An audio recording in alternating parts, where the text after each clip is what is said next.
I'll be honest, everyone, I've really struggled with how to introduce today's topic. I usually like to open these videos with a good framing for what we're going to be talking about, give some context or just some idea so you know how I'm going to be approaching a particular subject.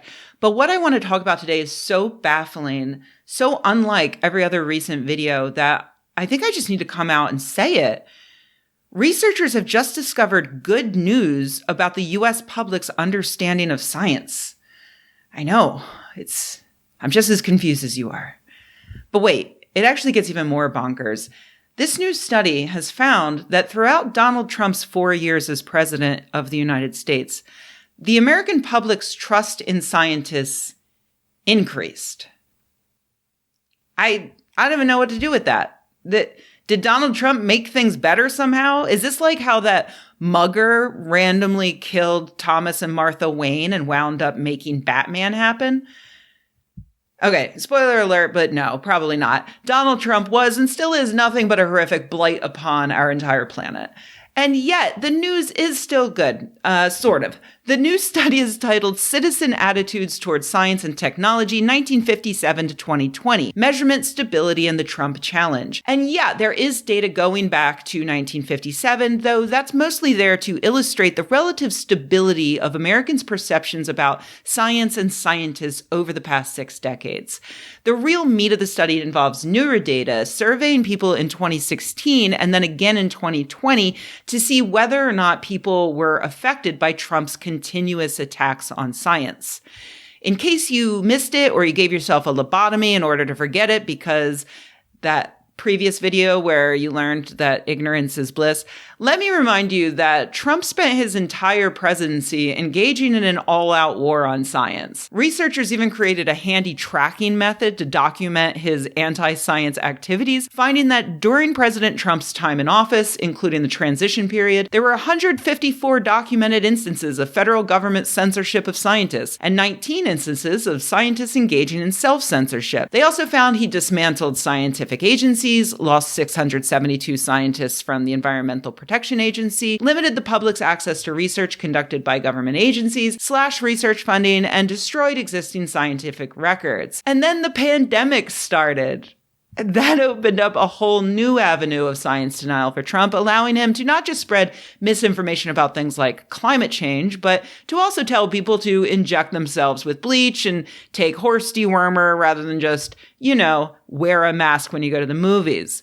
Trump's attacks on his own advisor at the White House Coronavirus Task Force, Anthony Fauci, are now the stuff of legend. He called the extremely competent and well-educated infectious disease expert an idiot and a disaster who would have killed 500,000 Americans had he been in charge. Basically, scientists haven't had this bad of a time under a president since Millard Fillmore told the press that people should drink mercury to cure their melancholia, something that didn't actually happen. I had to make it up because Trump is so much worse than any president we have previously had when it comes to science and misinformation. Trump, of course, leads an entire cult of semi-literate bigots who echo everything he says, so it's not shocking that 2020 was a year of hearing a lot of very loud, very wrong opinions about science.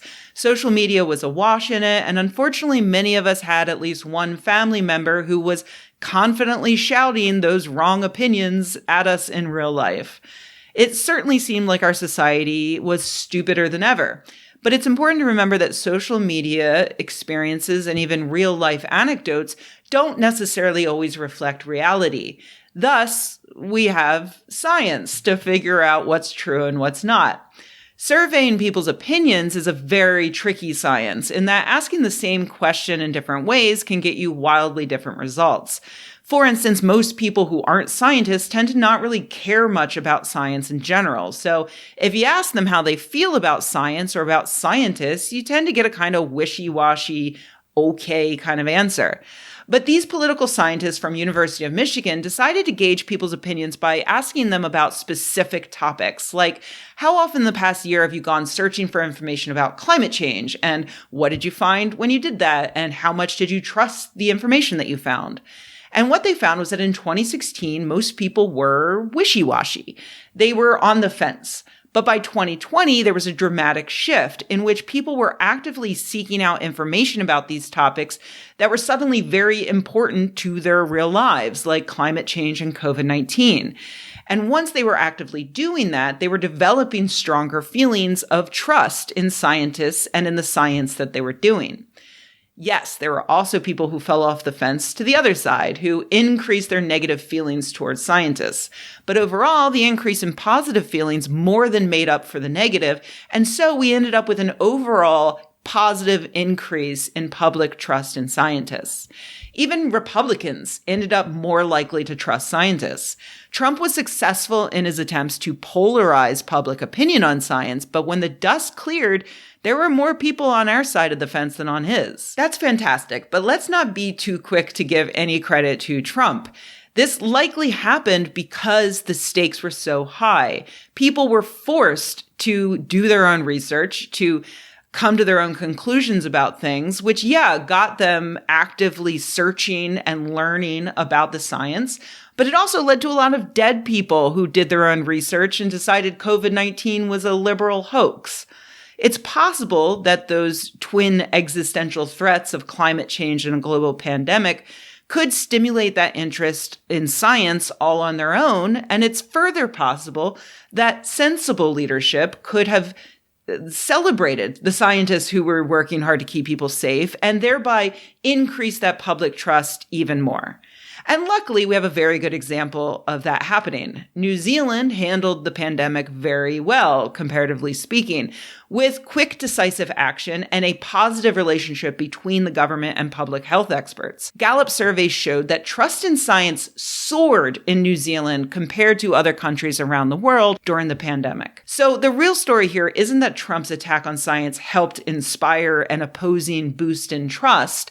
It's more that scientists and their work became so important and so obviously good that even the most powerful man in the world couldn't convince most people to hate them. Unfortunately, I do have to end with a little bit of bad news. In the years since Trump left office, Pew Research surveys have shown a steady decline in public trust in science, especially amongst Republicans and the religious. Those surveys aren't as detailed as the University of Michigan study, so it may be that things aren't actually as bad as they seem. Still, it's worth thinking about how we might go about improving things even without starting another pandemic, or letting the pandemic that we're still in rev back up to a level where the average person notices that it's still happening. If we can keep Donald Trump from regaining the US presidency, maybe we can get an administration that builds upon the success of things like the Inflation Reduction Act to pass a Green New Deal, actually following the recommendation of scientists who are actively trying to save all of humanity. That would be nice.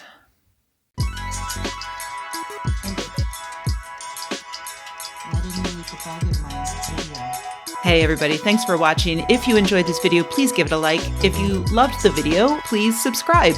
And if you think the world could use more videos like this and you happen to have a few bucks laying around, head to patreon.com/Rebecca and join an awesome community of nerds like the people whose names you see on the screen right now. Thanks.